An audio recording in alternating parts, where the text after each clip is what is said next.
save your time and get more out of the core principles. I mean, I'm speaking and teaching core principles. It's like these are the core things we have to know and we have to possess, because if you know these core principles, you're already so much ahead of your game, and it will help you and save you a lot of time. And so what we don't discuss, I want to mention this, yeah, this is me trying to get over the Amazon hurdles.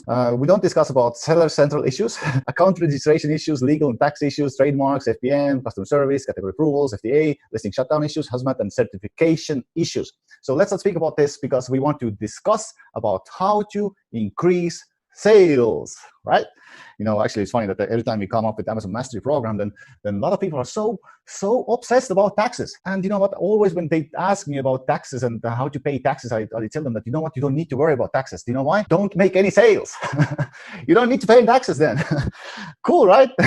All right. So anyway, the whole point of this training is to get you unstuck and going to the right direction. So let's speak about how to create images and copy which make people buy your product. And I'm trying to explain this like for like really easy and like a common sense way. Personally, I don't like a lot of theory and I don't like a lot of spreadsheets and numbers. I'm trying to give it to you as easily as possible. So hopefully you get some value. And if not, let's speak about it. So anyway, problems we tackle today are in the preparation stage. This is the stage where you create your listing, right? And you can save a lot of time, a lot of trouble, and a lot of issues in preparation stage when you create your listing correctly. And you know, I'm just saying you one thing you never want to do. You don't want to create listing based on your gut feeling, then raise up your two fingers and then hope for the best.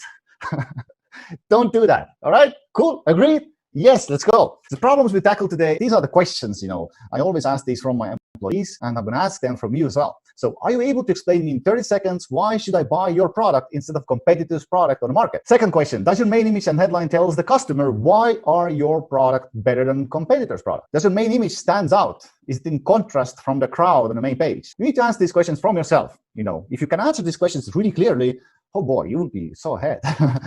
And does your second image and first bullet tell a customer why your product is better than others? And this is the second question, like when they enter your listing, like, so second image and the first bullet point. Are they actually tackling also something why you, because people are comparison machines, right? And you know, next question is, does your listing really help customer? Help them, like teaching them, like teaching ins and outs on the market, so they can make the right purchase decision. You don't want to sell something to the people who don't want to buy your product. I mean, even if you are able to sell something to the person who doesn't really need your product, would you do that? I think it's a mindset question. I would never sell something to a person who doesn't need that, because this I call this a scam, right? That's why all the programs and all the trainings we are selling to the people we have all the money back guarantee until they have tested it and seen it, until they have experienced the program, right? So let's go to the Amazon listing copywriting first, because this is the, like, images are like cool, copywriting something like blah. So yeah, let's tackle the blah thing first, right? Okay. So because I'm not a writer myself, and you know, it's kind of like difficult to do. This is like a difficult topic, right? But there's still some things I want you to just understand. Okay. So how to sell without selling? It's about like providing value. Like, have you ever gone to the store and spoke with some salesman and they give you some information which will make you to go, oh wow, thanks, I didn't know that. Now when I want to buy this product, now I know that this is important and that is important, and oh, I need to check that it doesn't have this issue, right? We kind of need to give something to the person which provides them value, and we have to help a customer to make best purchase decision. I mean, let's take the ego out of this game, right? So everybody are on Amazon are screaming like buy me, buy me, buy me. You know, I think people are pretty sick of this stuff, right? I mean, how likely you are to buy if someone screams to your face, buy me, buy me, buy me, forcing the product on it. So think about this, right? People are sick of everyone convincing them to buy, and we don't convince. We help them by giving them valuable information that helps them to choose better. We don't convince, we give them value. And that's the difference in the future. A lot of marketers, Ryan Deiss, Barry Belcher, they all say the same thing. I mean, we are living in an age where you don't convince, scam people anymore. People are sick of it, right? And so make customer feel like, wow, that's great, helpful information for me. Thank you. I mean, after visiting your listing, give them information that they didn't have before. And I can explain you in a second. Last week, I went through the perfect product blueprint research together with you guys. And we discovered all these issues and all these things. And now this is your competitive advantage. And so how do you use that stuff, right?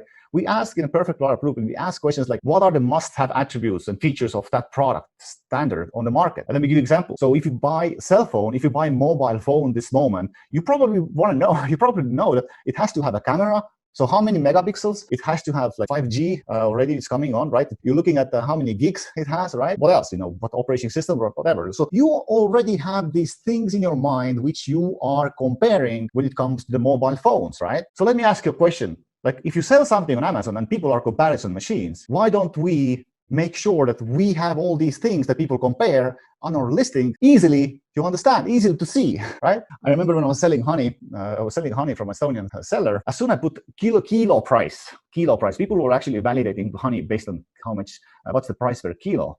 And the sales changed dramatically immediately because I gave people something to compare. And think about, if you buy something from the store, you also compare. So what are these attributes that you compare about your product? And one exercise you can do is you can type in the main keyword of your product on Amazon and just read headlines and ask yourself, what are these elements you found from the headlines which make you to compare this product better? Cool, right? Next thing, on the product blueprint, we did these quality issues, usability issues, instructional issues, other issues, right? And so you know that stuff now, right? Like, if you did that product blueprint and you wrote and read all competitors' reviews and categorized all these issues, and even if you fixed some of them, right? Why don't we give this information to customers? Why don't we tell them that, hey guys, like, hey dude, if you want to buy this product, make sure that this issue is not there.